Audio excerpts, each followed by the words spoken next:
Žmonės sako, kad vyrai nekalba. Dar žmonės sako, kad vyrai nekalba apie jausmus, išgyvenimus ir emocijas. Mūsų tėvai mokė, sakydami, nežliumk, kentėk, nebūk kaip mažas vaikas. Bet juk mes irgi žmonės, tiesa? Sveikinusi su visais, kam įdomu išgirsti apie kitą vyrų tėčių gyvenimo pusę. Todėl pristatau jums podcastą Vyrai nekalba. Mes kalbinam žinomus ir naujus veidus, kalbam jautriai ir linksmai apie matomą bei paslėptą vyrų tėčių gyvenimą. Na, o su jumis sveikinusi aš, Venskutonis Evaldas, 3 nuostabius sūnus mylintis tėtis ir jau 10 metų renginius kuriantis profesionalas. Beje, šios tinklalaidės idėją inicijuoja paramos ir labdaros fondas Mamų unija. Mamų unija globoja vėžiu sergančius vaikus ir jų šeimas.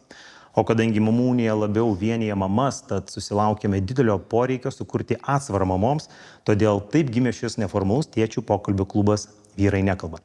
Šiandien mes turime 2 svečius. Pirmasis svečias yra Marius Jovaiša. Verslininkas, asmeninio tobulėjimo entuziastas, fotomenininkas. Marius net moka kinų kalbą bei augina 4 vaikus. Sveiki, Mariau. Sveiki. Antrasis mūsų svečias yra Gediminas Citukas.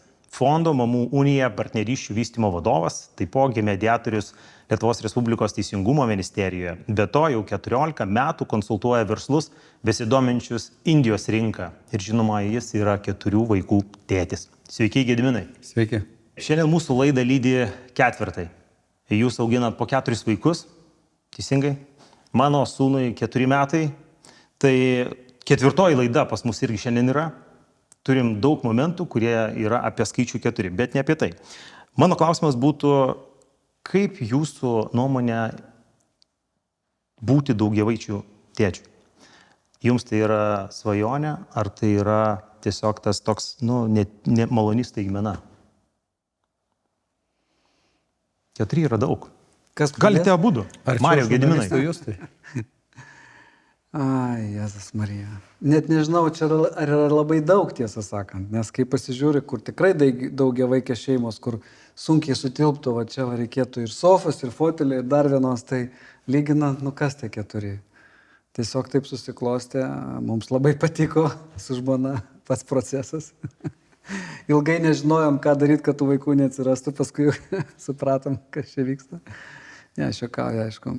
Gal ir daugiau netgi galima būtų turėti, bet kas riboja, tai turbūt galimybės savęs tam vaikui atiduoti tiek, kad nei vienas neliktų nuskriaustas.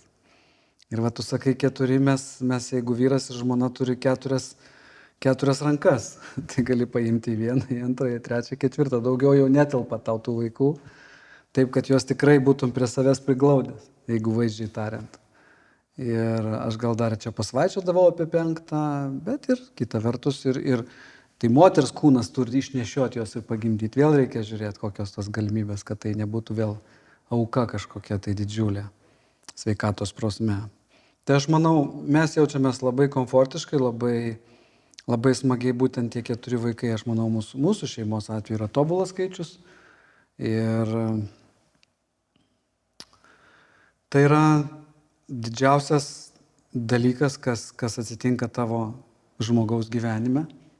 Tų vaikų gimimas, augimas ir lydėjimas jų tuo keliu, kurį jie eina.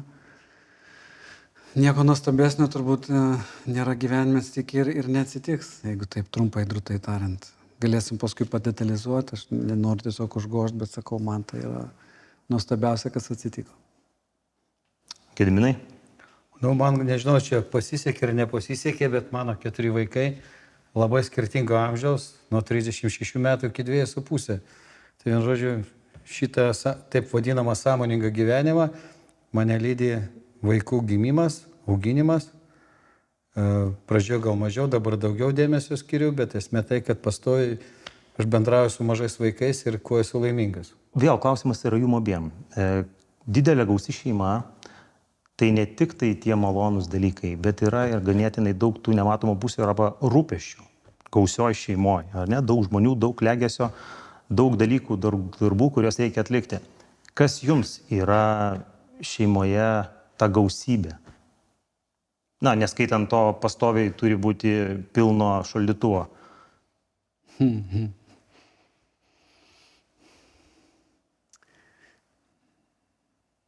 Kaip čia iš kurios čia dabar pusės pradėjus, tie rūpesčiai, tai turbūt ir žmogui, kuris ir vaikų neturi, yra rūpesčių.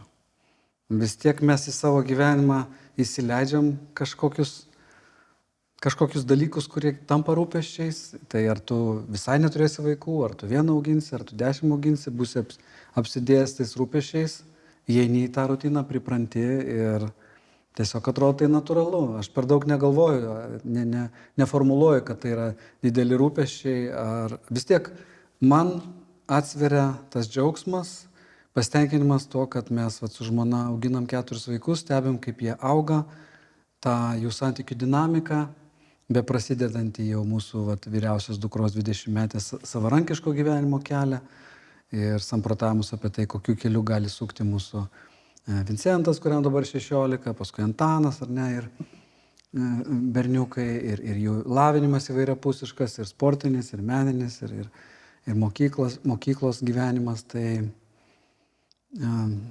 žinoma, tai yra rūpesčiai, žinoma, tai yra daug darbo, žinoma, tai yra pastangos.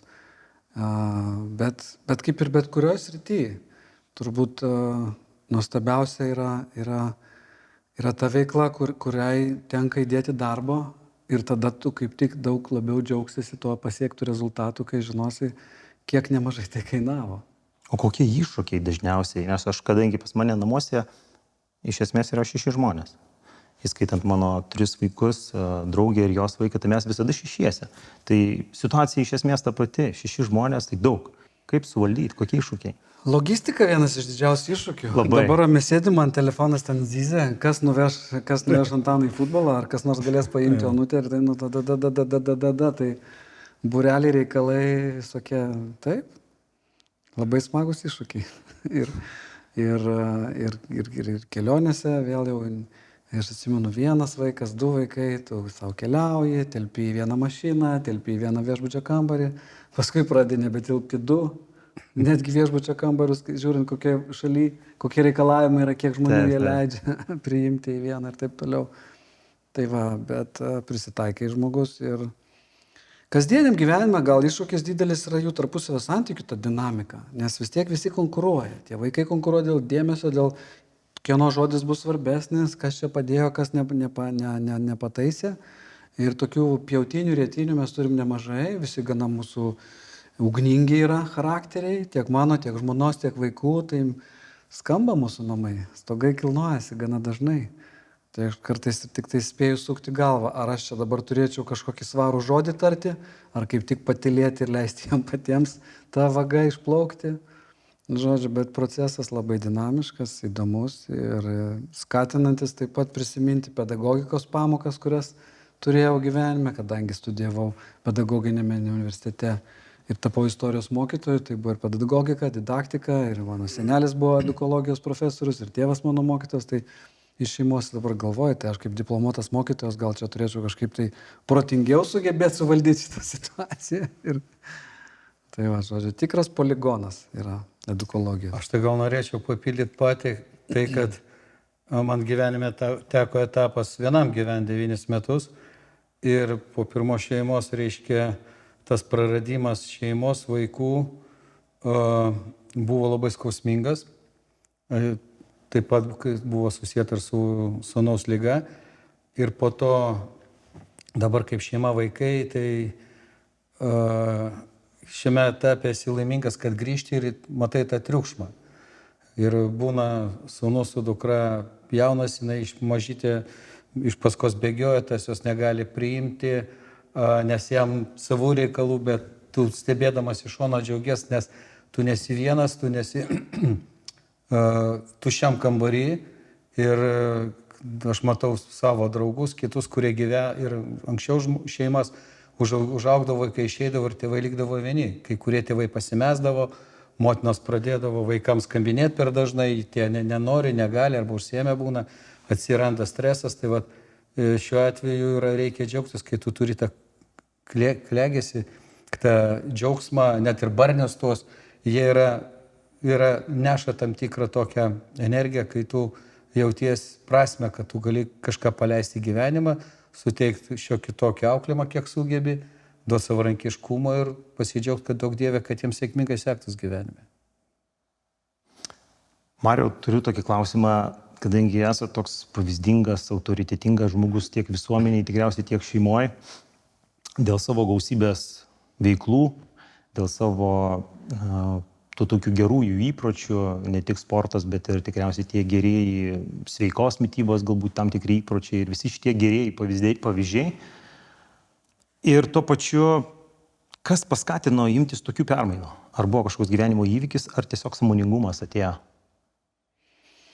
Tai vad būtent tų vaikų atsiradimas ir buvo pagrindinis impulsas pagaliau tą sąmoningumą kilstelti į aukštesnį lygį, nes kaip ir daugelis jaunų žmonių, kurie turi tokią ugningesnės charakterio savybės ir, nežinau, avantiūrizmo tam tikro, noro išbandyti viską šitam gyvenime, noro pasirodyti kitiems, neatsilikti nuo tų, kurie tenais jau nuo 15 metų cigaretę kažkur traukia. Aš irgi gana anksti įkliuvau į tuos spastus ir labai sunku buvo atsikratyti ir rūkymo, ir to nesaikingo alkoholio vartojimo. Bet skirtingai nuo kai kurių žmonių, kurie tą racionalizuoja ir sako, čia nieko baisaus, aš visada žinau, kad tai yra baisu, kad tai yra negerai, to daryti negalima. Tiesiog kažkaip reikia iš tos vagos išlysti. Ir bandydavau, ir ten lažybos būdavo su draugais ir giminaičiais ir ko tik nori, kad visko esu išbandęs. Ir galų gale, kai man jau buvo 30 metų ir gimė mano pirmoji dukra, tai tikrai buvo toks didžiulis, rimtas įvykis, smarkiai pakeitęs. Ir kaip Gediminas sakė, vertybės keičiasi žmogaus, ir prioritetai keičiasi, ir tu truputėlį kitaip reflektuoji, galų gale suvoki, kokia atsakomybė tau ant pečių dabar jau yra. Ir vien tik tai tas faktas, kol tu pats už save čia bėgioji ir pats savo gražus ar kažkoks, tai yra vienaip, bet kai tu jau šalia turi tą mažą vaiką, kuris į tave žiūri tom akytėm ir kuriam gali šnekėti, ką nori, bet jisai darys ne tai, ką tu šneki, o tai, ką matys tave darant. Ir tu supranti, kad tu norėtum būti jam tas pavyzdys, kuris turėtų būti sektinas. Ir labai tai mobilizavo ir suėmė ir galbūt ne tą pačią akimirką, gimė kovo 27, kovo 28 persijungė jungiklis, bet tai tikrai jau viskas smarkiai pakeitė ir aš išplaukiau į tą tokią ramesnę vagą, atsisakiau visų tų nesąmonių, manau, kad jau visam likusiam gyvenimui. Ir tai žinoma, net tau negarantuoja daugybės kitų dalykų, ką mes šnekam, mamų unija, veikla, kritinės lygos, vėžys ir taip toliau. Daugybė dalykų, kurie tiesiog atsitinka gyvenime, kurie atrodo kaip perkūnas iš giedro dangaus, bet aš laikaus tokios nuomonės, mes privalom padaryti tai, ką galim iš savo pusės padaryti. O toliau jau kaip bus, tai bus. O ką jums reiškia, ką tau reiškia tas gyvenimo būdas, kurį tu pasirinkai dabar? Sakai, 30 metų prieš tai tikriausiai gyvenai paprastai, kaip dažnas žmogus ar ne, o po to pasirinkai kitą kelią, bet ką jisai reiškia šiandien? Aš labai trumpai suformuluočiau tą požiūrį. Mano dėdė buvo labai garsus, žinomas gydytojas Linas Jovaiša, bet dėja jis jaunas pats labai mirė. Bet aš labai ryškiai atsimenu jo tokį teiginį, nebūk pats savo priešas. Tai man reiškia gyventi taip, kad tu nebūtum pats savo priešas. Tik tiek. Čia yra atsakymas. Ja, labai paprastas. O leisk pasmalsauti, ar tą darai, iš esmės tą gyvenimo būdą pasirinkai, tu minėjai prieš tai dėl vaikų, ar tai yra tas pagrindinis variklis, ar visgi ir dėl savęs, gal dėl visuomenės? Žinoma, ir dėl savęs. Tu turi gerai jaustis ir tu gerai jautiesi. Kiekvienas, kuris metė rūkyti ir jau, nežinau, porą metų praėjo, jis sako, aš nebegaliu suprasti, kaip aš tą šūdą galėjau visą litraukti. Iš burnos smirda, kvapų neužuodi, ryte atsikėlęs negali prasikosėti tenais. O tu dabar laisvas, tu ne vergas, tu išlipai iš tos priklausomybės, tau gyvenimas pražįsta kitom spalvom. Tai tie tokie dalykai, taip, tai yra nuostabu, tu džiaugiesi gyvenimu, džiaugiesi kažkokiais sportiniais iššūkiais, bėgioji maratonus, susigalvoji lipti į medį, į kalną, nežinau, mokytis kalbų, tu žinai, kad tu pats savęs nenuodėjai, tai tu turi daugybę laiko, kurio neišvaistai ten kažkokiam tai pagiriom ryte po penktadienio ugningo. Ir plus tu rodai gerą pavyzdį savo vaikams, visuomeniai, kurioje tu gyveni, savo Instagramo ar ten TikToko sekėjam. Ir tai yra labai faina, aš galvoju, tai yra prasminga, tai tau suteikia tokį jausmą, kad tu viską darai taip, kaip turėtų daryti save ir aplinkinius gerbintis žmogus. Taip. Jeigu šeimoje esi kaip tėtis, lyg ir žinom, kad nevengiai tokio griežtaus tono savo vaikams, vis tiek 4 vaikai reikia auklėti, gebėti. Bet ar tik tais tuo griežtu tonu ir valdai savo vaikus, ar visgi kartais yra kažkokiom dovanom galbūt paskatini, priešingai, tu mėgsti labiau skatinti ar labiau bausti? Na, kaip žinom, tokį posakį garsų išpopuliarintą čia filmo apie mafiją. Gerų žodžių ir pistoletų visada pasieksi daugiau negu vien tik tai pistoletų. tai tas paskatinimas, paraginimas, tokios dovanėlės įsteigimas, ar čia mes buvom sugalvoję. Nu, reikia, kad vaikai skaitytų. Tiek dabar daug pagundų, kad jie neskaitytų, filmukai, YouTube, visa kita. Sakom, gerai, žiūrėkit, darom tokią sistemą. Už perskaitytą knygą gauni tokį ratuką, nuo lubų pradedam tos popierinius ratukus kabinti už kiekvieną perskaitą knygą, kai pasieks stalo lygį virtuvėje, gausi prizą. Pats gali susiformuluoti, kokį nori prizą, ten už kelius šimtus eurų bus. Jau kažkoks reikia. Nes vis tiek turėsi dirbti vos ne metus iki jo. Tai jis toks turi būti daugiau jau apčiuopiamas. Ar kažkokie tai ten mažesni, ten netgi kasdien, sakykime, kai būna, pavyzdžiui, filmuko dienos yra penktadienį, šeštadienį, bet vis tiek prieš tai nori žiūrėti filmuką, dar turi būti tenais pagrojęs gitara, paskaitęs, ten padaręs matematiką, dar kažką padėjęs suplauti. Tokie smulkus papirkinėjimai. Aš manau, kad jeigu jie padeda, tai yra gerai. Vien tik tai tikėtis, kad kelių metų vaikas ar ten 10 metų vaikas bus toks jau sąmoningas, kad jis supras, kad jis turi daryti tos pratimus dėl to, kad jam paskui lengviau bus išlaikyti egzaminą. Nu, dar ateis laikas, jis tą tikrai supras ir tos darbštumo įskiepytos pamokos jos tos rezultatas savaime, bet vaikystėje manau, kad galima tokiais dalykais. Gedimina, man be galo smalsu tavęs paklausti to paties. Rimbu ar visgi dovanom, ar kaip Marius sako, medijuoti? Aš tai pilnai pritariu Mariui, todėl kad vaikus vis tiek tu betodariškai myli, vis tiek tu juos, tai yra tavo gyvenimo tam tikra net prasmė. Ir kad griežtesnis tonas, tai Marijus teisus, nes vaikai nesupranta ir auklėjimas turi būti, mes dažnai su žmona ginčiamės, kad jinai bando įrodyti demokratiniais pagrindais, kad reikia paaiškinti vaikui, taip, pasakau, tu teisi, aiškink, sakau, aš įsakymo tonu ir finale jinai aiškina ir dabar ir toliau jau 11 metų sūnui, o jis manęs klauso. Tai vat, bet bent kuriuo atveju sūnus yra taip, kad jie visada mandagus, su svetimais sveikinasi ir žino savo rėmus ir yra paslaugus ir visada pasiruošia ir mums padėti, ir aplinkiniams. O tonas tai yra daugiau vaidybos elementas. Nėragi ten pykčio, čia tik tai, galiu pasakyti, dvasinė išsigimėlė gali tikėti ir rėkti tuo pačiu metu, bet jeigu tu savo vaikų truputį pakeli toną, tai nereiškia, kad tu jo nemyli. Tiesiog tai yra vaidybos elementas, kad jisai suprastų tam tikras ribas. Bet aišku, geriau to tono turi švelnesnį, bet visko būna gyvenime. Ir va, tas visko būna gyvenime iš tikrųjų ir buvo tavo gyvenime, ar ne? Yra liga, buvo kažkada tai liga, galbūt galėtum pasidalinti daugiau šitą istoriją. Šiaip, jeigu išklausysit, aš pabandysiu trumpai papasakot, kadangi sūnaus aš atsiklausiau, kad jis man leistų tai papasakot. Ir va, šiokia tokia išpažinti yra tai, kad kai vaikui yra 7 metai, nesvarbu kiek, ar 7, ar 2, ar 3, ar 5, ar 10, ar 15, bet tai yra tavo vaikas. Ir kai tu važiuoji eilinį kartą kažkur rutininėm veiksme, tu gauni skambutį, kad tavo vaikas neatsikelia po epilepsinio priepuolio, tiesiog atsistoti negali. Tu atvažiuoji ir matai, kai tas vaikutis guli ant žemės, nesupranta, kas vyksta, nustebęs, kupinas išgąsčio ir tuo pačiu nesusipratimo. Ir tu pats pasimeti. Nu, tai aš noriu pasakyti, kad tas skausmas yra tai, kad tai nėra mane suprasti žmonės, kurie pergyvena panašias problemas. Kalbu apie šeimas, kurių vaikai turi onkologinės ligas, nebūtinai onkologinės, bent kurias ligas, kuris pažeidžia vaiko sveikatą, jo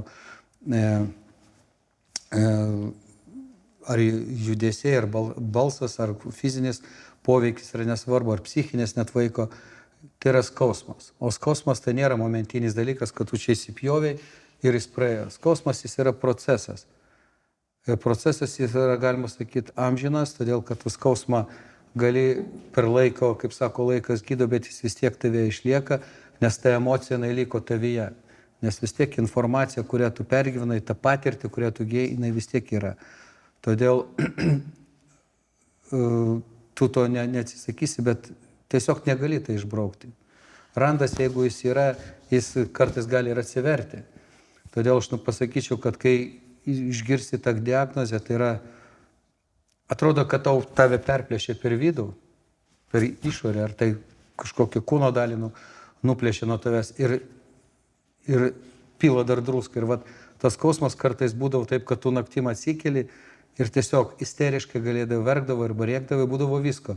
Ir tu žinai, kad negali vaikui nieko padėti. Jeigu pats susirgi, yra kažkaip kitaip, yra baimė galbūt vidinė, neviltis, bet tu už tą kūdikėlį ar tą vaiką, tu negali nieko jam padėti.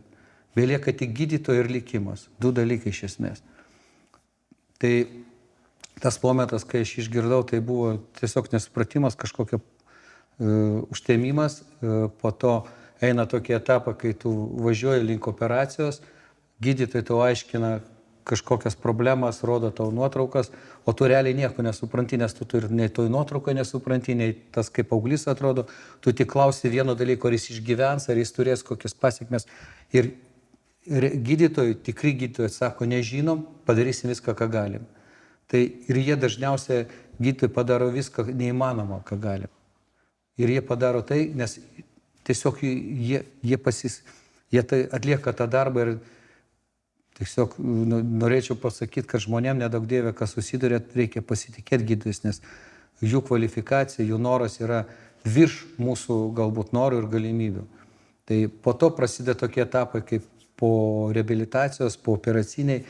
Nors pavyzdžiui, kai sūnus guli endokrinologam, jau ligoniniai po operacijos, neurochirurgijos perkeltas į kitą skyrių, tu eini ir matai, kai mergaitė 14 metų metro ūgio akla, o lygiai tokia padiagnozė buvo kaip tavo sūnaus. Ir eina akla, todėl kad, pavyzdžiui, mūsų atveju tai centimetro dydžio tarpas, o auglys buvo 5 cm pločio. Ir gabaliukais mikrochirurgijos būdu Arimantas Tamašauskas ir Algimantas Matukevičius, noriu padėkoti tiem mūsų šeimos didvyriam, jie turbūt 1000 šeimų turi Lietuvoje kaip didvyriai, kurie ištraukė po gabaliuką tą auglį ir išvalė pilnai centrinę smegenų vietą ir dalį hipofizės net pašalinami, apsisaugodami, kad vaikas galėtų pilnavertiškai gyventi. O jeigu tie nervai, ties centimetras, tai yra nervai akių, kitų nervų, ir jeigu tu pažeidi tą nervą, vaikas tampa aklas, neįgalus arba neauga ir panašiai. Tai čia yra kosmosas, ką daro mūsų medikai. Ir dabar žinau, kad technologijos stipriai paaugusios ir mes per Mamūnę matom labai daug teigiamų tokių poslinkių, būtent technologijų ir gydytojų dėka. Tai gal nesiplečiant kol kas apie tą galbūt. Gedminai, kaip pasielgtume šiandien, jeigu sužinotum vėl, kad kažkokia yra onkologinė diagnozė? Nusišaučiau. Nes jūs antrą kartą aš nežinau, ar ištempčiau, nes tokie dalykai yra, viskas būtų tas pats, bet iš tikrųjų nežinau, ar aš galėčiau fiziškai tai ištempti, nes tu eini tam tikron beprotybės ribos, kai vyksta ta krizinė situacija. Ir tu, esmė tai, kad tu nieko negali padaryti, absoliučiai nieko. Tu esi laukime ir tavo tik pasirinkime, kartais turi pasirinkti, ar toj ligoniniai vaikui daryti operaciją, ar kitoj. Iš esmės tu nieko neapsprendi. Ir kartais tavo tas sprendimas būna arba teisingas, arba neteisingas, jeigu tu pasirenki būtent gal pas tą gydytoją daugiau laimės, gal daugiau kvalifikacijos, tu nežinai tuo metu. Bet iš tikrųjų geriau aš iš šito klausimo neatsakysiu. Aišku, kiekvienas iš mūsų kaip pasielgtų. Aš tik vieną dalyką žinau, kad kiekvienas tėtis atrastų savyje jėgų tam, kad gyventi ir stengtis dėl savo vaiko. Esu įstikinęs, Gediminai, kad ir tavo atveju būtų tas pats. Tai ne tik mano atveju, dauguma šeimų, kai aš dabar jau virš metų dirbu Mamūnėje, aš tiesiog žaviuosi tom šeimom, tais tėvais, mamom. Tai ir būtent mūsų užduotis yra pagalba jiems, kad sumažintų skausmą, kad duot vilties, duot atspirties tašką gyvenime. Ir vat būtent ko mes galim, to mes galim padėti, bet už tai kartais jauti tokį pasididžiavimą, kai tu bendrauji su tam tikrom struktūrom, įmonėm, verslu ar žmonėmis. Ir kad tiesiog, jų pagalba, tai yra pagalba tom šeimom, kad jie rūpintųsi tik tai vaiko, saugotų savo, sakykime, angliškais sparnais, kad tas vaikas daug dievė išgytų. Vėlgi čia nuo laimės ir nuo diagnozės priklauso ir kad jis kuo komfortabiliau jaustųsi. Nors iš kitos pusės vaikai būna stipresni už tėvus. Jie mažiau supranta galbūt.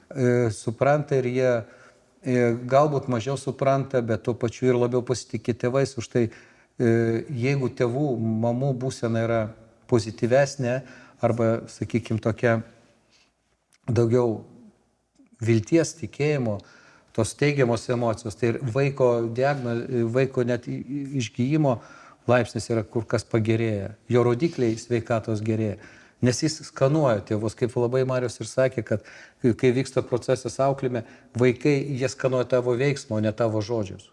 Tai lygiai tas pats yra ir su liga, jie skanuoja tavo tą vidų, kurio tu pats nematai. Ir jeigu mamos eina į negatyvą, į tą, tai ir dažnai ir vaikų būna ta, kaip sako, pusena prastėja. Pas tave buvo toks laikas, periodas gyvenime, kai skyrėte su žmona. Taip. Išsiskyrėt su žmona ir netrukus kažkiek laiko praėjus sužinojote, kad susirgo jūsų vaikas. Taip. Kas vyko toliau? Jūsgi turėjot kažkaip tai susivienyti, nelyginant jūsų nesutarimų ar pykčių, jūs turėjot susivienyti dėl vaiko. Kas vyko? Buvo žodis turėjo, galima išbraukti, mes paprasčiausiai susivienėjom, atmetėm savo emocijas, savo nesutarimus ir mes net nediskutavom, mes paprasčiausiai gelbėjom savo vaiką ir, keitėmės kas parą tarp Vilniaus Kaune gyvendami ligoninėse, kas parą keitėmės. Ir pas mus nebuvo diskusijų, mano tavo, pas mus buvo vienintelis, tikslas, tai yra vaikas. Mes tiesiog net pamiršom visą tai, tam momentui. Ir aš dėkingas, kad mano dviejų vaikų motina elgėsi labai didvyriškai ir sakyčiau, racionaliai net. Iš tikrųjų, mes realiai dviesi tik žinom, ką mes iškentėjom.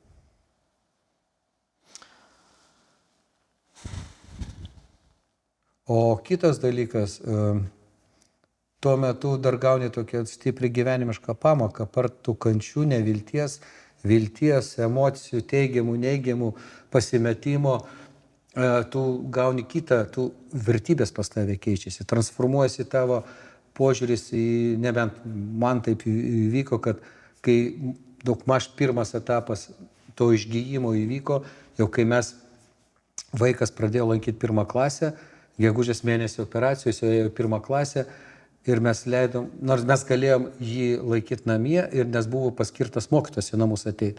Bet mes su vaikų motina nusprendėm, kad leisim į mokyklą, į 1 klasę, kad jis socialiai adaptuotųsi. Buvo tiesa graudu žiūrėti, kaip jis per pertraukas negalėjo judėti, greitai vaikščioti, o vaikai bėgiodavo, aplinkui linksmindavosi, o jis juokdavosi, bet jis negalėdavo judėti. Bet tuo pačiu mes padarėm didžiulį postumį ir vaikų motina kaip tik leido daug laiko 1 klasėse per pamokas sėdėdama, laukdama, nes po kelias pamokas išbūdavo, daugiau neišbūdavo, bet taip jis socialiai adaptavosi ir fiziškai pradėjo stiprėti. Ir lankė kaip normalus, kaip ir visi sveiki vaikai mokyklą iki pat 12 klasės. Baigė ir universitetą po to ir dabar sėkmingai dirba ir savarankiškai gyvena. Ačiū Dievui. O vertybės tai yra tai, kad keičiasi, kai aš sakau, jau grįžom į visuomenę po ligoninę, tai pamatė vis dėlto, kaip žmonės, kaip čia pasakyti, švelniau, elgėsi kaip kažkokie tai nesusipratėliai galbūt, ar kaip, kurie smulkės problemas iškelia aukščiau savo asmeninį ego, nori aukščiau iškelt, pasidžiaugti, tai, sakykime, materialiais kažkokiais dalykais, arba pyksta, kad kažko negavo, kažkas netai pasakė, kažkas kažką įžeidė. Tai tiesiog tu pradedi suprast, kad tai tau nebeįdomu. Tu stengiasi tada tų žmonių vengti, stengiasi vengti tų situacijų, stengiasi su tais žmonėmis mažiau bendrauti, tiesiog nenori dalyvauti tam procese, kuris tiesiog veda į nieką, veda į tuštybę.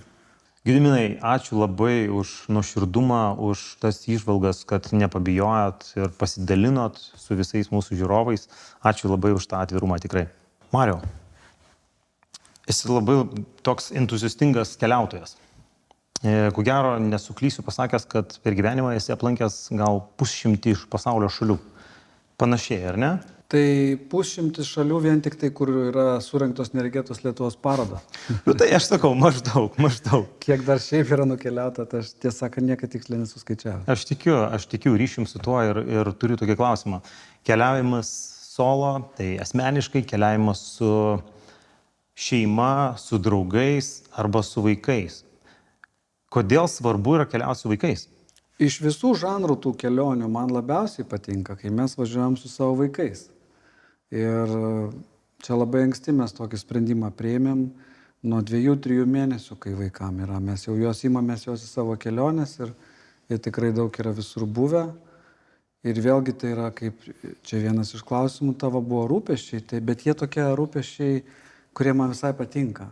Tai tu jos su malonumu sprendi, bet atlygis yra tai, kad tu sudarai galimybės vaikui matyti pasaulio žavesį, jo įvairovę, jo įvairiapusiškumą. Ir, aš galvoju, kad tai yra labai svarbu augančiam organizmui matyti,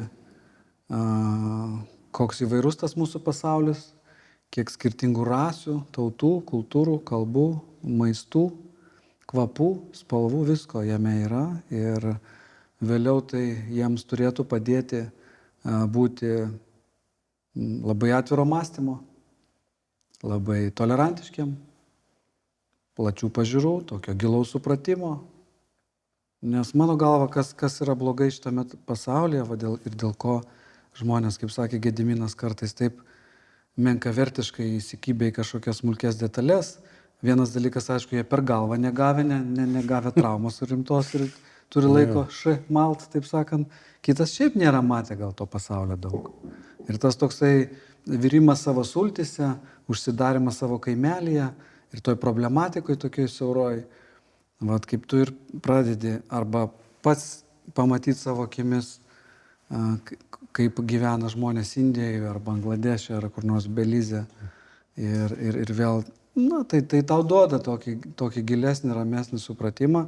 Gal ir labiau pradedi branginti tą, ką tu turi, matydamas, kaip mes čia tikrai neblogai gyvenam. Gal daugiau minčių ateina į tai, kokių klaidų nereikėtų daryti, kaip tą gyvenimą dėlioti, konstruoti. Ar tu vyriausybėje, ar tu valdžioje, ar tu versle, ar tu šeimoje. Tiesiog tokį. Tai labai toks gal platus ir jau abstraktus mano toksai įvardinimas, bet mes bandom ir po šiai dienai. Ir kad tai būtų tos kelionės ir poilsinės, jeigu mes važiuojam, kad pamatytų, pakeliautų, aplankytų ir muziejus, ir vaikų žaidimo aikšteles įvairias. Ir aš dažnai mėgstu pasiimti tiesiog į savo verslo kelionės vaiką. Tai čia daugiau aš imu vieną tada, važiuoju tik tai aš ir rotacijos būdu vienas iš mano vaikų, kurio dabar yra eilė atėjusi jo. Ir jisai mane lydi, mes kartu važiuojam.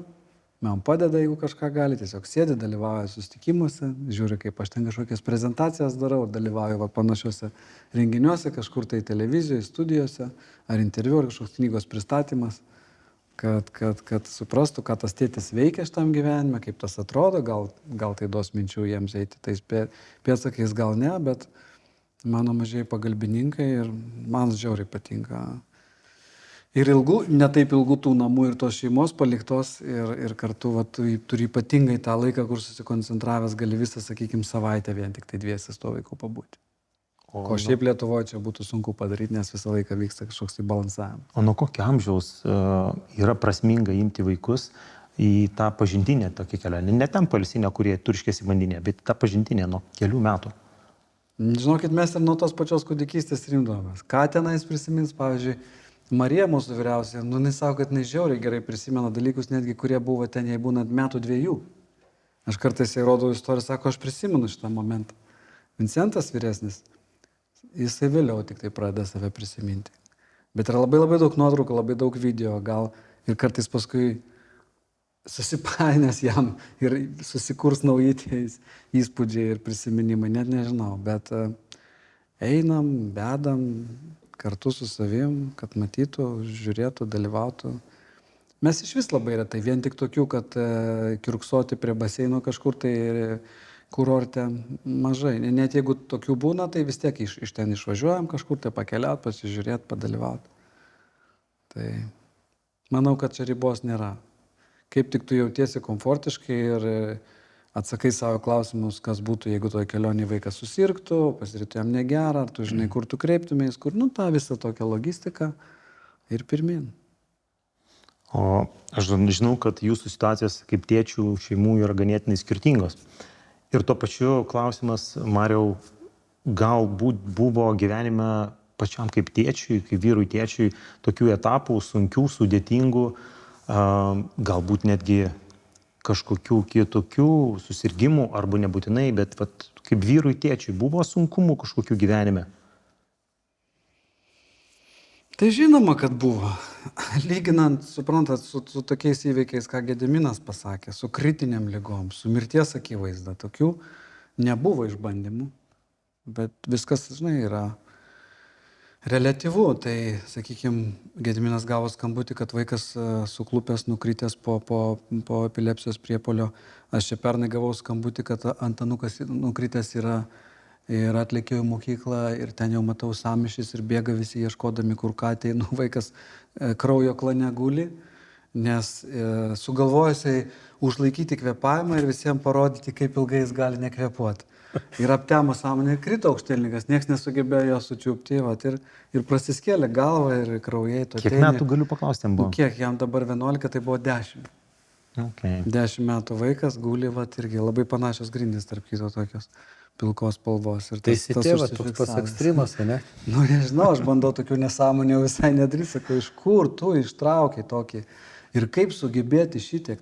Sąmonė ir smegenys turėtų neleisti tau pasiekti tokį apalpimo lygį, bet jisai sugebėjo tiek užsihipnotizuoti, kad ir greitoji viskas lėkėmės, siūvom tokių išbandymų ir su kitais yra vaikais, ir lūžių kažkokių, ir persipjovimų. Kažkokie epizodai. Mažiukai tokie epizodai, ar ne? Taip, palaukit, mažiukai galvą prasiskelti, kraujo klane, tai irgi nedaug dievė ten pasakė. Taip, tu paskui laikai čiurikus, kad ne hematoma, tau reikia šviesti, reikia stebėti kelias dienas. Irgi ten jo, čia nes gali yra labai liūdnų atvejų buvę čia, irgi visai neseniai, kaip Antanui tai atsitiko, prieš kelis mėnesius Amerikoje vienas irgi sportininkas vos nenumirė dėl to, kad susimušė tą galvą. Ir paskui tik tai po kelių dienų pradėjo tinti ta vidinė hematoma. Ir tu pražiopsojus tą momentą, paskui jau tau labai yra pavojinga operacija ir ten gali būti pasiekmes ir netgi pažeistos smegenys. Tai viskas, kas su galva susiję, nėra taip jau ir nekalta, ir juokinga, ir reikia stebėti, aišku. Visai čia gali būti. Tai tiesiog gyveni ir mes su žmona irgi visą laiką girdim tos istorijos, kaip atsitinka artimam rate, draugų rate. Per televiziją tu žiūri, miršta vaikai Gazoje, miršta vaikai Ukrainoje, dar kažkokie įvykiai. Tu tiesiog projektuoji, kaip tu priimtum tą, kaip tu išgyventum tokį likimo tavo siūstą smūgį, jeigu kažkas baisaus atsitiktų. Šiaip geriau neprojektuokit. Aš suprantu, bet tiesiog žmogaus smegenys tos filmukus suka, žinai, ir tu galvoji, ką tu darytum, bet mėgini save įtikinti, kad rastum jėgų kovoti ir dėl to vaiko, ir dėl kitų vaikų, ir viską padarytum ir tiesiog... Žinot, tokios, kai nelaimės įvyksta ir kai mes mamūnėje kasdien susidurim su panašiam situacijom, tai ateis laikas, o tada ir žiūrėsi. O dabar čia projektuoti, tai yra, gyventi reikia džiaugtis, puoselėti vaikus, auklėti juos, žiūrėti, o kai bus, kaip ir pats Marius sakė, atvažiavai, vaikas kraujo klane ir tu neišprojektuosi tokio dalyko ir po to ten tą savaitę tu galvoji, nedaug dievė, kas nors pasiekmes kokios būtų. Geriau nesiprojektuojam, geriau gyvenam, vedam laidas, džiaugiamės, dalinamės patirtim, o jau kai bus, tai bus, jau tada kiekvienas individualiai spręsim. Pozityviai visada nusiteikia.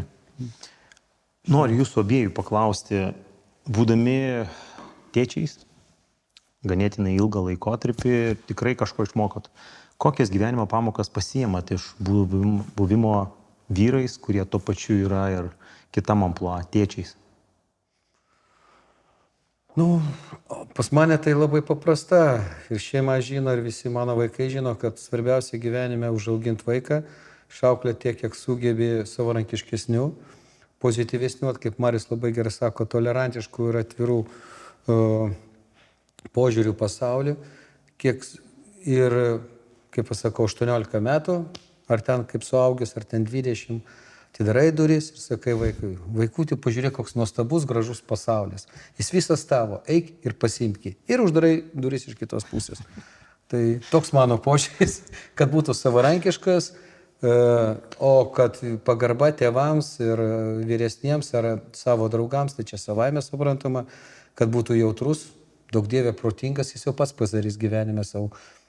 Kaip sakė Kalvis Ignotas, kiekvienas pats savo laimės kalvis.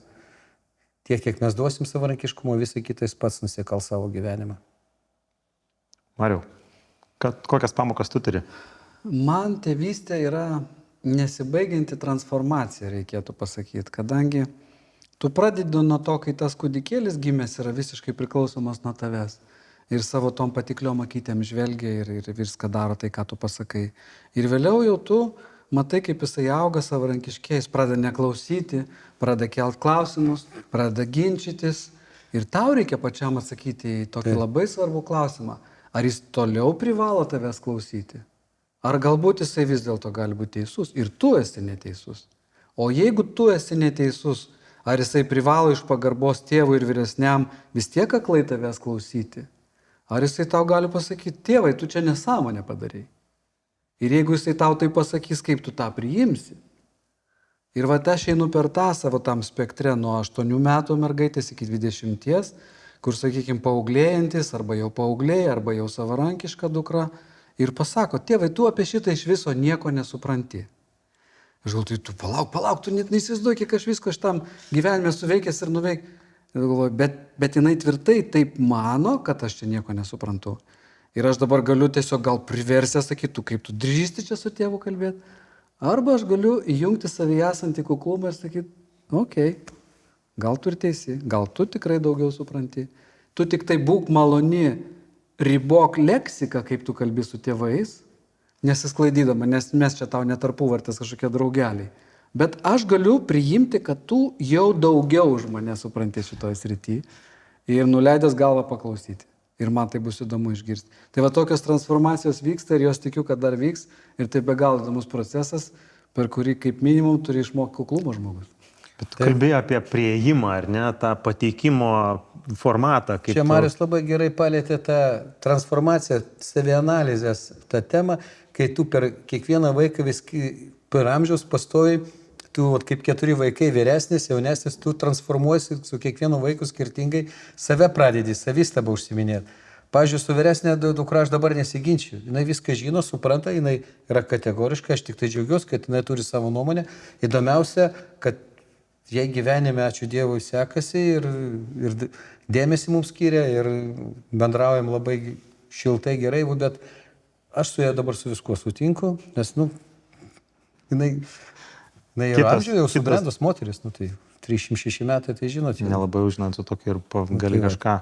Bet už tai jaunėlį 2,5 metų jau motinai per stalą dėjo, sako, dar šnekėti nemoka, nesuprasi ten kokią kiniečių ar tailandiečių kalbą šneka, bet jau kumštelį davė ir jau žiūrim, kad belieka tik gražiuoju tartis. Pasirodo, griežto tono nepripažįsta, tik tai švelniai, žaidimo forma. Vat, transformacija pastoviai yra ir vat, kartais reikia mokintis iš jų iš tikrųjų. Kadangi mūsų laida iš esmės jau priėjo į pabaigą, kulminuojant mūsų šitą pokalbį, visą dialogą, norėčiau jūsų abiejų paklausti. Galite paprastai, trumpai atsakyti, kas kiekvienam iš jūsų yra didžiausia gyvenimo prasmė, nes kiekvienam jinai yra skirtinga. Gal Marius aš po to tada? Gali Marius pirmą. O, ačiū. Aš irgi mielai dar pamastyčiau. Klausimas gilus, klausimas toks, į kurį daugybė ir atsakymų yra, būdų, variantų, kelių. Aišku, prasmė tai yra dalykas, kurį mes patys suteikiame.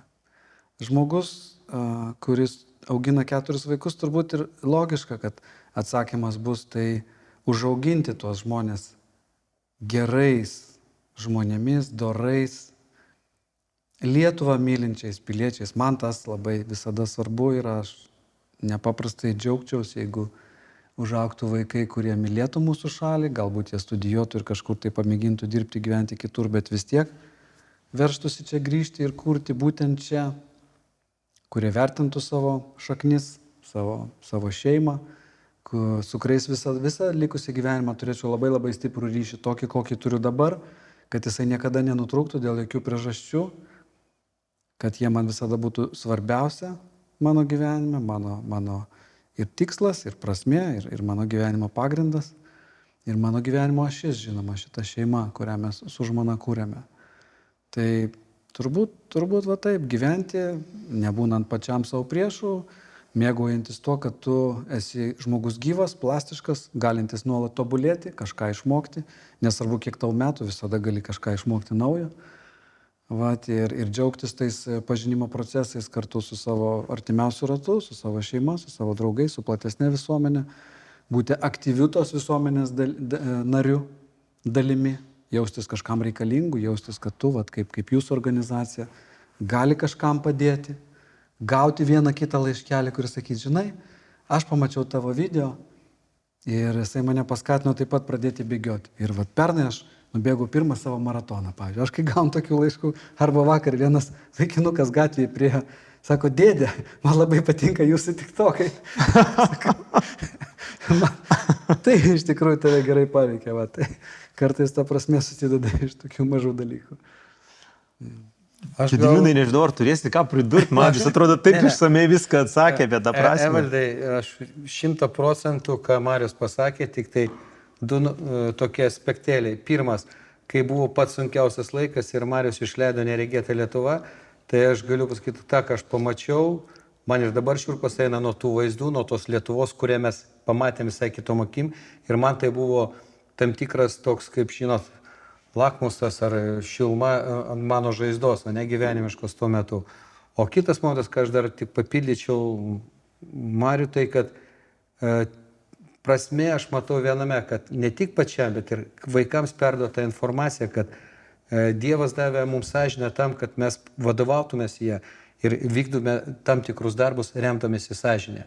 Ir jeigu visas pasaulis prieš tave, tai Dievas tave palaikys. Ir sąžinė yra tas atspirties taškas. Jeigu padarai sprendimą, tai tu turėsi ir pasiekmes priimti, o jeigu turime sąžinę, ir tos pasiekmes bus tik tai tavo naudai ir tavo tobulėjimui. Tai va, vaikam norėtųsi tą perduoti tokią žinią jums, brangiai mūsų. Žinokit, ačiū labai už tą, sakyčiau, lengvumą. Ačiū labai už tas jūsų asmeninių patirčių įžvalgas, kurios yra kiekvienos yra be galo individualios, unikalios ir be galo įdomios. Tikiu, kad kiekvienas mūsų žiūrovas atras po vieną kitą perlą, o jeigu atras bent po vieną kitą perlą, kaip Marius minėjo, jeigu nors vieną dalyką man parašo, kad jau inspiruoju kažko, jau yra laimėjimas. Ačiū dar kartelį visiems žiūrovams, kurie buvote su mumis visą šį laiką, klausėte mūsų svečių istorijų. Dėkoju dar kartelį Gediminui ir Mariui. Na, o jūs kviečiu visus sekti mus socialiniuose tinkluose ir sekti mūsų istoriją, sekti mūsų didvyrių tėčių, vyrų, istorijų, išpažinčių ir viso to, ką mes jums dar ateityje parodysim. Mes kalbinsim naujus tėčius, mes kalbinsim naujus žinomus žmonės, todėl nepamirškite sekti mūsų ir pasimatysime jau visai netrukus. Ačiū, su jumis buvo Mamūnė ir Venskutonis Evaldas. Ačiū ir iki.